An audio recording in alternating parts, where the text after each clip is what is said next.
Dear students, आज की video में आपके साथ इस वक्त स्टूडेंट्स की तरफ से पूछे जाने वाले 5 अहम तरीन सवालात के जवाब डिस्कस करेंगे जो कि मेडिकल कॉलेजेस में एडमिशन से रिलेटेड हैं।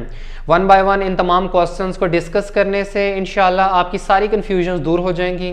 लेकिन उससे पहले आपको एक इंपॉर्टेंट अपडेट बता दें कि जिन स्टूडेंट्स ने पाकिस्तान मेडिकल कमीशन में रीटोटलिंग के लिए अप्लाई किया था, तो कल पीएमसी की तरफ से ये अपडेट आई है कि रीटोटलिंग का रिजल्ट जारी किया जा रहा है और 1 या 2 दिन में तमाम स्टूडेंट्स का रिकाउंटिंग का रिजल्ट आ जाएगा। इसके बाद सवालात की तरफ आते हैं। तो सबसे पहला सवाल जो पूछा जा रहा है वो ये कि यूनिवर्सिटी ऑफ हेल्थ साइंसेज की तरफ से पंजाब के public sector medical and dental colleges में एडमिशन्स कब स्टार्ट होंगे और इसका मेरिट फार्मूला क्या होगा।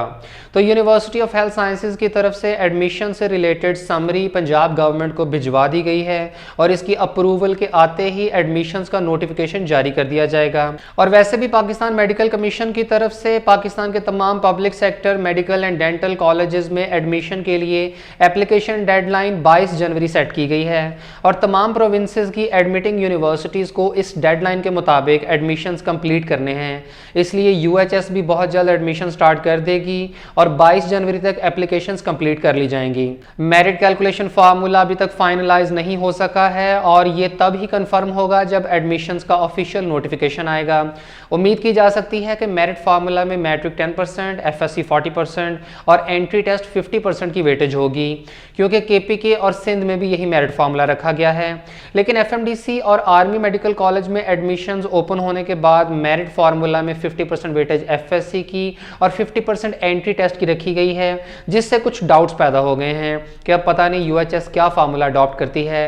10-40-50 या 50-50 दोनों में से कोई भी हो सकता है, लेकिन इन दोनों के अलावा कोई तीसरा मेरिट फार्मूला नहीं होगा। इसके बाद दूसरा सवाल कि नम से एफिलिएटेड प्राइवेट मेडिकल कॉलेजेस के एडमिशन्स कब स्टार्ट होंगे। तो जनवरी के पहले हफ्ते में एडमिशन्स ओपन होने के चांसेस हैं। प्रीवियस संडे को नम्स की तरफ से सिर्फ आर्मी मेडिकल कॉलेज रावलपिंडी में ओपन मेरिट और फॉरेन स्टूडेंट्स की सीट्स पर एडमिशन्स ओपन किए गए हैं और जल्द ही नम्स के private medical and dental colleges में भी एडमिशन स्टार्ट हो जाएंगे। अगर एडमिशन से रिलेटेड कोई भी इंपॉर्टेंट अपडेट सामने आती है तो वीडियो बनाकर आपको डिटेल में गाइड कर दिया जाएगा। तीसरा सवाल कि नम्स के affiliated private medical and dental colleges में कौन से एंट्री टेस्ट की बेसिस पे एडमिशंस होंगे। ये इस वक्त का सबसे ज़्यादा पूछा जाने वाला सवाल है और यकीन करें कि अगर किसी को भी इसका एग्जैक्ट और एक्यूरेट आंसर पता होता तो इस पे अब तक कितनी ही वीडियोस बन चुकी होनी थी। लेकिन अभी ऑफिशियली कुछ भी अनाउंस नहीं हुआ है और अगर सिचुएशन का ओवरऑल एनालिसिस करें तो ऐसा बिल्कुल मुमकिन है कि लास्ट ईयर की तरह स्टूडेंट्स को ये चॉइस दे दी जाए कि वो चाहें तो एमडी कैट की बेसिस पे एडमिशन्स ले लें या नम्स टेस्ट की बेसिस पे। एमडी कैट को मिनिमम 60% मार्क्स के साथ पास करना तो लाजमी है, लेकिन नम्स टेस्ट में इन्हें चाहिए कि रिलैक्सेशन दे दें।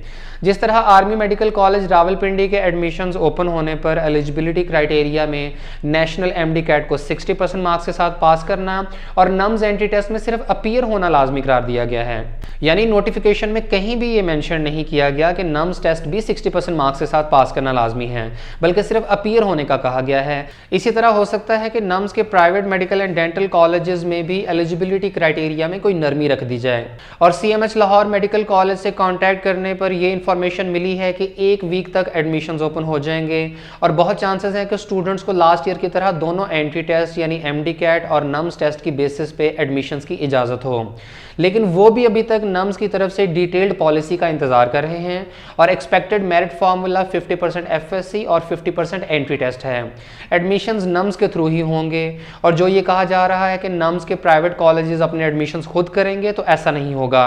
स्टूडेंट्स का रिजल्ट एमडी कैट के कंपैरिजन में नम्स टेस्ट में काफ़ी ख़राब रहा है और इसमें पासिंग रेशियो भी एमडी कैट से कम है।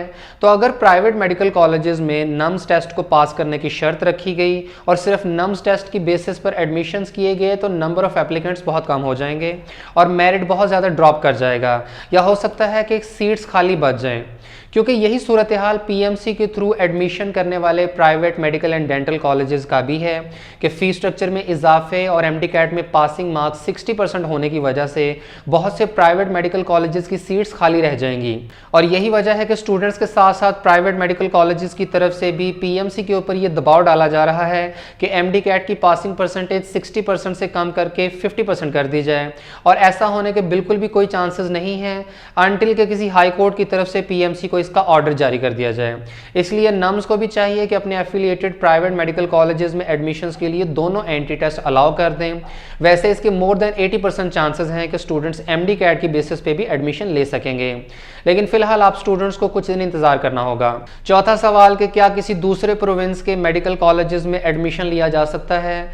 तो स्टूडेंट्स प्राइवेट मेडिकल कॉलेजेस में एडमिशन के लिए दूसरे प्रोविंसेस में ज़रूर अप्लाई कर सकते हैं, लेकिन KPK में 90% सीट्स KPK के स्टूडेंट्स के लिए और सिंध में 95% सीट्स सिंध के स्टूडेंट्स के लिए रिजर्व कर दी गई हैं। इसलिए स्टूडेंट्स KPK की सिर्फ रिमेनिंग 10% और सिंध की 5% सीट्स के लिए अप्लाई कर सकते हैं, जो कि दूसरे प्रोविंसेस के स्टूडेंट्स के लिए रिजर्व्ड हैं।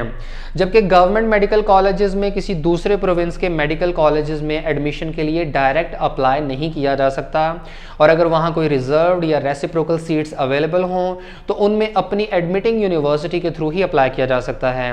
फॉर एग्जांपल पंजाब के students university of health sciences के थ्रू ही अदर प्रोविंसेस में इनके लिए अवेलेबल 14 रेसिप्रोकल सीट्स के लिए अप्लाई कर सकते हैं। इसी तरह KPK के स्टूडेंट्स खैबर मेडिकल यूनिवर्सिटी के थ्रू ही अप्लाई करेंगे और सिंध के स्टूडेंट्स पीपल्स यूनिवर्सिटी के थ्रू।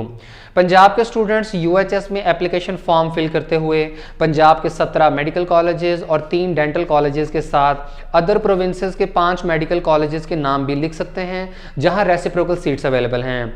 अप्लाई करने का सिर्फ इतना सा सिंपल प्रोसीजर होता है। और पांचवा सवाल कि जिन स्टूडेंट्स ने प्राइवेट मेडिकल कॉलेजेस में अप्लाई किया है तो क्या वो पब्लिक सेक्टर मेडिकल कॉलेजेस में भी एडमिशन ले सकते हैं? तो देखें, किसी भी यूनिवर्सिटी की तरफ से कभी भी ये नहीं कहा गया कि आपने फलां जगह अप्लाई किया है तो आप यहाँ अप्लाई नहीं कर सकते। ऐसा कुछ नहीं होता। अगर एक स्टूडेंट का नेशनल MD कैट 60% मार्क्स के साथ पास है तो वो जहां दिल चाहे अप्लाई करे। वो PMC के पोर्टल पे प्राइवेट मेडिकल कॉलेजेस में भी अप्लाई कर सकता है, वो federal medical and dental college में भी एडमिशन के लिए अप्लाई कर सकता है। इसके बाद अपने अपने प्रोविंस की एडमिटिंग यूनिवर्सिटीज़ के through public sector medical colleges के लिए भी अप्लाई किया जा सकता है। और अगर नम्स टेस्ट दिया हुआ है तो आर्मी मेडिकल कॉलेज और नम्स के एफिलिएटेड प्राइवेट मेडिकल कॉलेजेस में भी अप्लाई हो सकता है। यानी अगर आप एलिजिबल हैं तो आप जितने चाहें कॉलेजेस और यूनिवर्सिटीज़ में एडमिशन के लिए अप्लाई करें, आपको कोई नहीं रोकेगा। हमेशा किसी भी मेडिकल कॉलेज या किसी यूनिवर्सिटी में एडमिशन के वक्त एलिजिबिलिटी ज़रूर चेक किया करें कि अप्लाई करने के लिए कौन कौन सी रिक्वायरमेंट्स हैं, और अगर आप उन रिक्वायरमेंट्स को फुलफिल करते हैं तो बेफिक्र होकर अप्लाई करें। मज़ीद क्वेश्चंस के लिए आप कमेंट्स कर सकते हैं, नेक्स्ट वीडियोज़ में इन्हें डिस्कस कर दिया जाएगा।